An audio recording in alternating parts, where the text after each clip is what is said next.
गंज बख्श अजमेरी रहमतुल्लाह अलैह ने इस उम्मत के इमामों में पहले इमाम का नाम हजरत सिद्दीक़ अकबर रज़ी अल्लाह तआला अन्हु बताया है। व अज़बाद अम्बिया खैरुल अनाम के नबियों के बाद सबसे अफजल, ये लक़ब भी जिक्र किया, लेकिन उससे पहले आपने जिस लक़ब का जिक्र किया वो लक़ब है शेखुल इस्लाम। अब जिस कदर किसी बंदे का अपना कद काट या मकाम मर्तबा है, फिर उसकी ज़ुबान से जब किसी के लक़ब का जिक्र होता है तो उससे मज़ीद उस लक़ब की अहमियत बढ़ जाती है। यानी दाता गंज बख्श अजमेरी रहमतुल्लाह अलैह अगर किसी को शेखुल इस्लाम कहते हैं तो ये शेखुल इस्लाम कहना बड़ा माना रखता है। एक आम बंदा मसलन आज 15वीं सदी का किसी को मुतासिर हो कि उसको शेखुल इस्लाम कह देता है, ये कहने वाला एक आम अनपढ़ बंदा है तो या कोई आलिम भी है, तो इस कहने वाले की हैसियत और दाता साहब की हैसियत में ज़मीन व आसमान का फ़र्क है। तो दाता साहब रहमतुल्लाह अलैह ने ये यानी फारसी नुस्खा में जो हाईलाइट किया है मैंने सैयदना सिद्दीक़ अकबर रज़ी अल्लाह तआला अन्हु के अलकाब को, तो पहला लक़ब हजरत सिद्दीक़ अकबर रज़ी अल्लाह तआला अन्हु का दाता साहब रहमतुल्लाह अलैह ने शेखुल इस्लाम लिखा है। और ये बात बड़ी काबिल गौर है कि आज कई लोग, बल्कि बतौर खास एक शख्स बकलम खुद शेखुल इस्लाम है, और वो अगर उसे कहा जाए कि तुम शेखुल इस्लाम तो हो अपने दावे के मुताबिक, मगर तुम्हें मार्फत का कोई पता नहीं, तुम्हें तरीकत का कोई पता नहीं, तुम्हें वलायत का कोई पता नहीं, तो वो कहेगा कि शेखुल इस्लाम होना ही इस बात की दलील है कि मुझे तरीकत का भी पता है, वलायत का भी पता है, तसव्वुफ का भी पता है, क्योंकि शेखुल इस्लाम के अंदर ये सारी चीजें आती हैं। तो मैं हैरान हूं कि वो अपने लिहाज से तो शेखुल इस्लाम के लक़ब के अंदर ही वलायत मानता है, लेकिन जिस जात को दाता साहब शेखुल इस्लाम कहते हैं उनके बारे में वो कहते हैं वो सिर्फ सियासी खलीफा थे और रूहानी खलीफा नहीं थे। तो दाता साहब के मेरिट पर जो शख्सियत शेखुल इस्लाम हो तो वो हजारों लाखों करोड़ों वलियों से बड़े वली हैं सैयदना सिद्दीक़ अकबर रज़ी अल्लाह तआला अन्हु, कि उनके लिए ये लक़ब दाता साहब रहमतुल्लाह अलैह ने इस्तेमाल किया। कश्फुल महजूब शरीफ में दाता साहब रहमतुल्लाह अलैह ने और किसी ज़ात के लिए ना सहाबा में से, खुलफाए राशिदीन में से, अहले बैत अतहार रिदवानुल्लाह अलैहिम अजमाइन में से किसी के लिए भी ये लक़ब उन्होंने इस्तेमाल नहीं किया,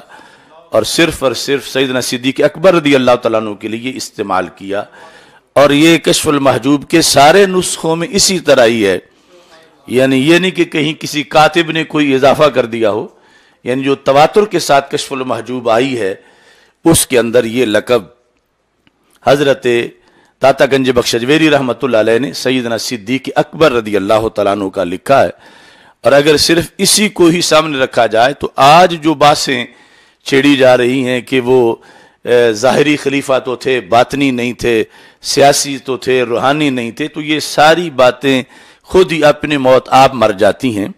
कि शेखुल इस्लाम का लक़ब जो है वो एक जामे लक़ब है कि जिसके अंदर रूहानी और सारी दीगर खिलाफतों का जिक्र मौजूद है। बल्कि दाता साहब रहमतुल्लाह अलैह ने तो कश्फुल महजूब शरीफ चूँकि मौजू के लिहाज से तसव्वुफ की किताब है, तो आपने यहाँ पर रूहानी इमामों के हालात लिखे हैं। यानी ये जो इतने सफ़ात हैं पहले, उसमें इन्होंने तरीक़त और तसव्वुफ की तारीफ की है। फिर इसके बाद फी ज़िक्र अइम्मतिहिम मिनस सहाबत रज़ी अल्लाह तआला अन्हुम, के वैसे तो सारे सहाबा ही आला दर्जे के सूफी हैं, लेकिन फिर उनमें से बाज सूफियों के भी इमाम हैं। تو داتا صاحب رحمۃ اللہ علیہ نے عنوان کا نام لکھا کہ صحابہ کے صوفیاء کے اماموں کا بیان. تو آپ کی یعنی یہ دور اندیشی ہے کہ خلافت بلا فصل کا جھگڑا وہ تو ڈائریکٹ روافظ کے ساتھ ہوگا، لیکن یہ جو ولایت کے لحاظ سے یہ خود اہل سنت میں کچھ ایسے لوگ آ جائیں گے. تو آپ نے پہلا نمبر ذکری ولایت کے لحاظ سے کیا ہے، اور پھر القاب میں امام اہل طریقت لکھا حضرت سیدنا صدیق اکبر رضی اللہ تعالیٰ عنہ کو. یہ لفظ شیخ الاسلام، اس کے بارے میں نے غور کیا کہ داتا صاحب رحمۃ اللہ علیہ نے یہ لقب کہاں سے حاصل کیا. آخر انہوں نے بھی اپنے سے پہلے کے اسلامک لٹریچر کی روشنی میں یہ لقب لکھا، جو انہیں بھی لکھتے وقت یہ ضرورت تھی کہ میں کوئی غلو نہ کروں یا کمی نہ کروں، میں لکھوں تو اس پر کوئی دلیل بھی ہو کہ اتنا بڑا لقب تم نے ایک شخصیت کے بارے میں لکھ دیا، تو یہ کس بیس پہ لکھا. اس ریسرچ میں مجھے یہ معلوم ہوا کہ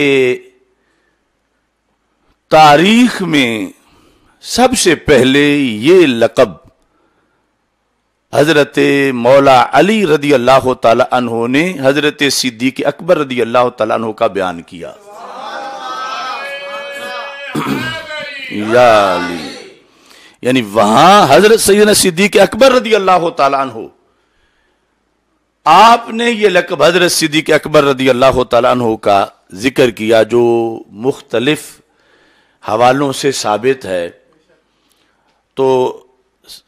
مولا علی رضی اللہ تعالی عنہ کی تقلید کرتے ہوئے داتا گنج بخش اجویری رحمۃ اللہ علیہ نے یہ لقب حضرت سیدنا صدیق اکبر رضی اللہ تعالی عنہ کا لکھا. اور یہ بات واضح ہوئی کہ جب خود مولا علی جو پیروں کے پیروں کے پیروں کے پیر ہیں، شہنشاہ ولایت ہیں، ولیوں کے سرتاج اور سلطان ہیں، جب وہ ایک ہستی کو شیخ الاسلام مانتے ہیں جو خود ولایت کے اعلیٰ ترین درجے پہ فائز ہیں، تو پھر ان کا شیخ الاسلام کتنا بڑا ولی ہوگا.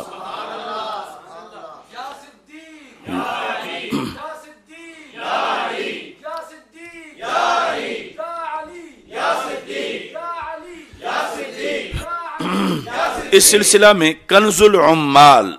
یہ جو حدیث شریف کی کتاب ہے، اس کی 13ویں جلد کے اندر یہ حدیث شریف موجود ہے، اور امام زین العابدین رضی اللہ تعالی عنہ کی سند سے ہے کہ حضرت مولا علی رضی اللہ تعالی عنہ سے یہاں یہ ہے کہ بنی ہاشم کے ایک شخص نے یہ سوال کیا حضرت مولا علی رضی اللہ تعالی عنہ سے،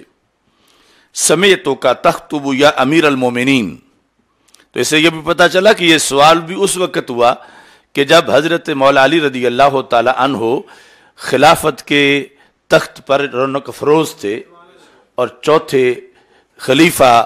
اپنا عہد وہ گزار رہے تھے. تو اس سائل نے کہا، اے امیر المومنین، ہم نے آپ کو یہ کہتے سنا. ایک تو ہے نا کہ کہیں تنہائی میں بیٹھے، یعنی ایسے مقام پہ سنا کہ جہاں پر بیٹھ کے بات کرنے کی ویلیو مزید بڑھ جاتی ہے. کہاں سنا؟ تخطبو فی الجمعۃ، آپ نے جمعہ کے خطبہ دیتے وقت یہ بات کی.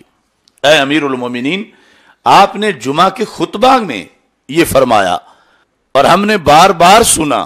کہ آپ خطبے میں یہ دعا مانگتے ہو، اللہم اصلحنا بما اصلحت بہ الخلفاء الراشدین. اے اللہ، تو ہماری بھی ویسے ہی اصلاح فرما